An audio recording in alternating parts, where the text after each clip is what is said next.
staying with Manchester United. They got a good win against West Ham. Jesse Lingard was the man of the hour, of course. Let's talk about him. He had a very interesting week, of course, gave away that goal to Young Boys, but completely took a lot of redemption against West Ham and scored that wonderful goal. What's the latest on Jesse Lingard and his contract situation? And with that, Fabrizio, Ole Gunnar Solskjaer's faith in Jesse Lingard. What's going on there? Yes, your point is really good. I think you still remember during the summer we had a lot of rumors, many clubs, West Ham they were really trying to have Lingard back at the club, but Solskjaer's been so serious with Lingard. He said, I want you to stay here to show your skills. You're a Man United level player, so we want you to stay. And Lingard is having a really good impact in Champions League. Not so lucky, but yesterday was a key for Manchester United, his goal and his effort. So I think it's a really good moment for him. They're trying to extend his contract. The opening proposal was not accepted by just Lingard and his dad. So they will try again from Man United. They are still in contact. They are still hoping to extend his contract. So he's in the list. He's one of the players that Manchester United are talking with to plan for contract extension, with Paul Pogba, of course, with Bruno Fernandes, optimistic situation, with Luke Shaw in the coming months or weeks. They will be talking on this point. But just Lingard is a player that they want to keep and they want to extend his contract. So I think they have chances. It's not agreed yet. It's not at final stages yet, but Man United have chances. He obviously had great moments with West Ham. Obviously, we know, as you mentioned, they're interested, or they were interested. They wanted to pursue. Anybody else interested in Jesse Lingard? Do you know? Yes, AC Milan wanted him. AC Milan wanted him in June. They were asking about the situation of just Lingard because they lost Çalhanoğlu, as we say, as free agent. So they were looking for this kind of player to play behind Zlatan Ibrahimovic, so in this kind of number 10 position. But for Manchester United, it was not even a topic to sell Lingard on loan with buy option. This is what AC Milan wanted. They were not prepared to pay 35, 40 million, and this is why the deal was not going through. But many clubs have always been interested in just Lingard. Also, when Mino Raiola was his agent, he was close to join Roma here in Italy. Let's see now what happens, but I think now the feeling for Man United is positive, is really positive. So let's see how the negotiation will continue, but he has chances to stay and extend the contract. Great stuff. All right, we got one more question, I feel, and it's a little bit of a general question, but maybe you can help us here, Fabrizio Romano from Allegra. Oh, it's my cousin. My cousin. I'll tell you something about my cousin here, Fabrizio. She is the South American representative of Napoli. Wow. Of the fan base. Yes, she is from Napoli, so so there you go. So be nice to my cousin Allegra, who, by the way, the biggest Napoli fan you have ever seen. She gave me a Maradona Napoli jersey. She is a huge gigant. So maybe something Napoli related, but it doesn't have to be. But what transfer did you least expect? Anything that really shocked you think?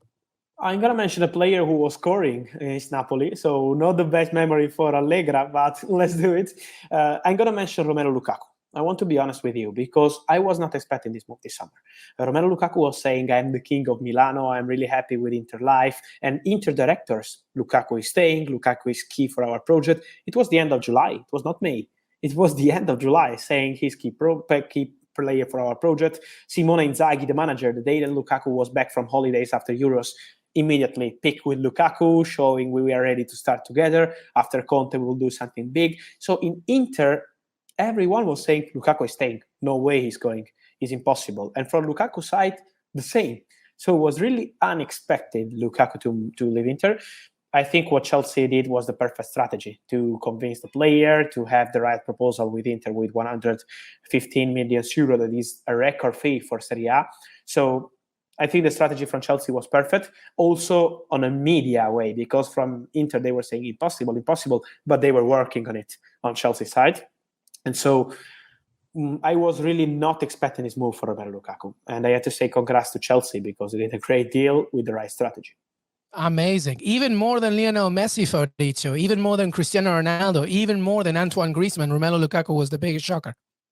I would say more than Griezmann, yes, because I was expecting Griezmann to leave. They were also really, really close to complete the swap deal, Griezmann-Saul, with Barcelona and Atletico Madrid. So it was in the air that with Griezmann something was going to happen, not on deadline day, to be honest, but was in the air that Griezmann was going to leave Barcelona.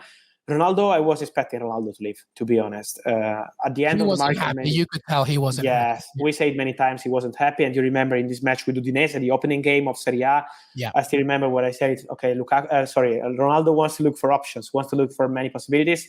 And Juventus Vice President Nedved said he's staying 100%, no way. And you can see how sometimes people talking in football is not so the best way to work on transfer market. You have to check with the news and not with the words from people in the club. And with Messi has been the most surprising. But I wanted to mention something different. Not to say always Messi. But Messi was crazy. To be honest, Messi was crazy. Messi was in Barcelona. It wasn't as shocking. And Messi wasn't as shocking, I guess. Obviously it was shocking, but the snowball was already growing from last year, where he was already dissatisfied. So yes. To your point about Lukaku, everybody, to your point, end of July, he was still an Inter Milan player, and then things changed quickly. Yes, and how big is this transfer? Because I think sometimes we had Messi, we had Ronaldo, we had Grealish, we had Griezmann, we had a crazy summer. So sometimes we don't remember about Lukaku, but it was a record fee in Serie A, more paid than Pogba and Higuain, and record fee after Grealish, also for Premier League, 115 million euro. So it was an historical transfer for a top player from top club to top club. So it was a huge one, and I was really surprised on this one. Of course, Messi was shocking the timing, because look at Leo Messi in Barcelona in the morning to sign the contract, to have the announcement together with his father, and then signing with Paris Saint-Germain 48 hours later. It was something incredible for the timing. But with Lukaku, really not expected. Messi was out of contract, Lukaku, no?